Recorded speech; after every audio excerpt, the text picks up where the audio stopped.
Welcome. Today is Saturday, February 9th, 2019. Here's what's what. The periodic table has become an icon of science. Its rows and columns provide a tidy way of showcasing the elements, the ingredients that make up the universe. It seems obvious today, but it wasn't to generations of early chemists. That changed when Dmitri Mendeleev started writing a textbook and pondered ways to group the elements together in order to lighten his load. The Russian chemist spotted an elegant and powerful pattern. He recognized that certain elements exhibited similar traits, and that these traits varied regularly or periodically with increasing atomic weight. In 1869, Mendeleev published a chart of the 60-odd elements known at the time, sorted by their weights and properties. He called it an attempt at the system of elements based on their atomic weight and chemical affinity. It has come to be regarded as one of the greatest scientific contributions of all time. That's why the United Nations and the International Union of Pure and Applied Chemistry are celebrating the 150th anniversary of Mendeleev's periodic table. The festivities kicked off in Paris on Tuesday. Adolescent athletes who sustained concussions while playing a sport recovered more quickly when they underwent a supervised aerobic exercise regime. The study, by University at Buffalo researchers and colleagues, is the first randomized clinical trial of a treatment in the acute phase after a sport-related concussion. The goal was to evaluate prescribed progressive subsymptom threshold exercise as a treatment within the first week of a concussion in adolescents after a few days of rest. Subsymptom threshold exercise is physical activity that doesn't exacerbate symptoms. The researchers followed 103 participants ages 13 through 18 with nearly the same number of males and females. All were seen within 10 days after sustaining a sport-related concussion at one of the UBMD Orthopedics and Sport Medicine clinics in Western New York or at the Pan Am Clinic in Winnipeg. Patients who followed the aerobic exercise program took on average 13 days to recover, while those in the control group who performed stretching exercises took 17 days. In addition, fewer patients in the exercise program took longer than 4 weeks to recover than did patients in the control group. This research provides the strongest evidence yet that, as prescribed, individual aerobic exercise program that keeps the heart rate below the point where symptoms worsen is the best way to treat concussion in adolescents. The North American flying squirrel fluoresces pink at night under ultraviolet light, but the purpose of the pink color is still a mystery to researchers. Texas A&M University Wildlife and Fisheries Department in College Station helped make this discovery, as well as affirm other flying squirrels do in fact fluoresce pink. Dr. John Martin, Associate Professor of Forestry at Northland College in Wisconsin, was doing an exploratory forest survey with an ultraviolet flashlight in his backyard. By chance, a flying squirrel happened to be at his bird feeder. When he saw it under the ultraviolet light, it was hot pink. A team was set up to investigate this discovery. With access to a museum collection at the Minnesota Science Museum, they tested all 3 of the North American flying squirrel species: the northern flying squirrel, the southern flying squirrel, and the Humboldt's flying squirrel, and all 3 of them fluoresced. After comparing the flying species to other squirrels, like the American red squirrel and the gray squirrel, the team found that the pink color is unique to the flying squirrel. The reasons for the squirrels to fluoresce pink is still under investigation, but communication and camouflage are 2 top contenders for why this might be happening. It's about time for the annual mass migration of honeybees to California, and new research is helping lower the chances the pollinators and their offspring will die while they're visiting the West Coast. Each winter, professional beekeepers from around the nation stack hive upon hive on trucks destined for the Golden State, where February coaxes forward the sweet-smelling pink and white blossoms of the Central Valley's almond trees. Almond growers rent upward of 1.5 million colonies of honeybees a year at a cost of around $300 million. Without the bees, there would be no almonds, and there are nowhere near enough native bees to take up the task of pollinating the trees responsible for more than 80% of the world's almonds. The trouble was, bees and larvae were dying while in California, and nobody was sure exactly why. The problem started in adults only, and beekeepers were most worried about loss of queens. Then in 2014, about 80,000 colonies, about 5% of the bees brought in for pollination, experienced adult bee deaths, or a dead and deformed brood. Some entire colonies died. With support from the Almond Board of California, an industry service agency bee expert, Reed Johnson of The Ohio State University, took up the task of figuring out what was happening. Results from his earlier research had shown that some insecticides thought safe for bees were impacting larvae.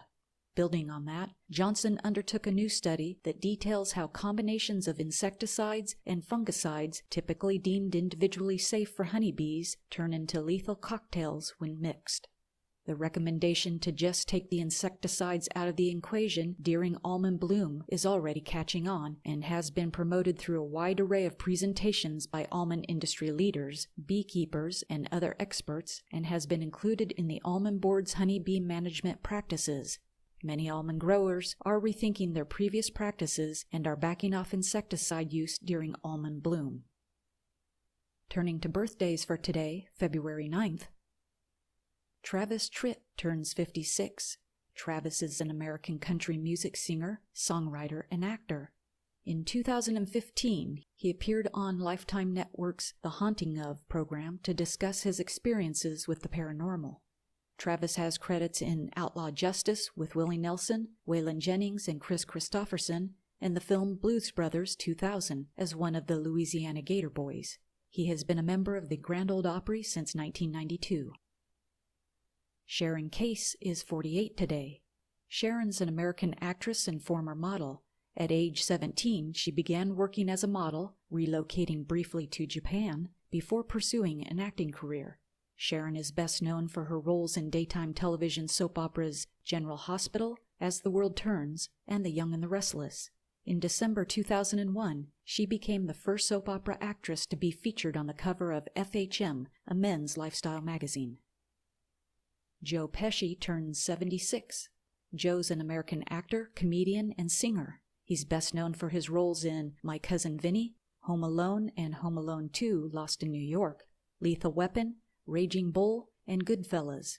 In 1998, he released his second album and his first in 30 years. The album was both humorous and serious, exploring a variety of genres, though most of it was big band jazz. The sun has been without spots for 7 consecutive days, a sign that solar minimum is underway. This phase of the solar cycle brings extra cosmic rays, long-lasting holes in the sun's atmosphere, and strangely pink auroras. On February 6th, a minor crack opened in Earth's magnetic field. Solar wind poured in to fuel an outburst of green and pink auroras. Most auroras are green, a verdant glow caused by energetic particles from space hitting oxygen atoms 100 kilometers to 300 kilometers above Earth's surface. Pink appears when the energetic particles descend lower than usual, striking nitrogen molecules at the 100 kilometers level and below. For reasons that are not fully understood, pink auroras are sighted relatively often during solar minimum. What happened on this date, February 9th? In 1870, the Weather Bureau of the United States was established and assigned to the U.S. Army Signal Service. The 149-year-old agency is tasked with providing weather forecasts, warnings of hazardous weather, and other weather-related products to organizations and the public for the purpose of protection, safety, and general information. In front of an estimated 73 million Americans, the Beatles made their first live American television appearance on The Ed Sullivan Show in 1964. In 1971, Kitty Hawk, the Apollo 14 command module, returned to Earth in the South Pacific Ocean, successfully ending the 10-day lunar landing mission. In 1975, the Soyuz 17 capsule safely landed near Selenograd in a snowstorm with winds of 72 kilometers per hour. The flight set a Soviet mission duration record of 29 days and completed 479 orbits. Walter Hill's drama film The Warriors is released in the United States in 1979, sparking gang violence at many theaters and a halt to the film's marketing campaign. An MIT-led research team has developed a drug capsule that could be used to deliver oral doses of insulin, potentially replacing the injections that people with type 2 diabetes have to give themselves every day. About the size of a blueberry, the capsule contains a small needle made of compressed insulin, which is injected after the capsule reaches the stomach.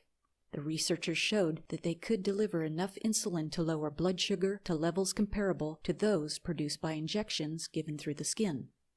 The tip of the needle is made of nearly 100% compressed, freeze-dried insulin using the same process used to form tablets of medicine. The shaft of the needle, which does not enter the stomach wall, is made from another biodegradable material. Within the capsule, the needle is attached to a compressed spring that is held in place by a disc made of sugar. When this capsule is swallowed, water in the stomach dissolves the sugar disc, releasing the spring and injecting the needle into the stomach wall. The stomach wall has no pain receptors, so the researchers believe that patients would not be able to feel the injection. To ensure that the drug is injected into the stomach wall, the researchers designed their system so that no matter how the capsule lands in the stomach, it can orient itself so that the needle is in contact with the lining of the stomach. After the capsule releases its contents, it can pass harmlessly through the digestive system.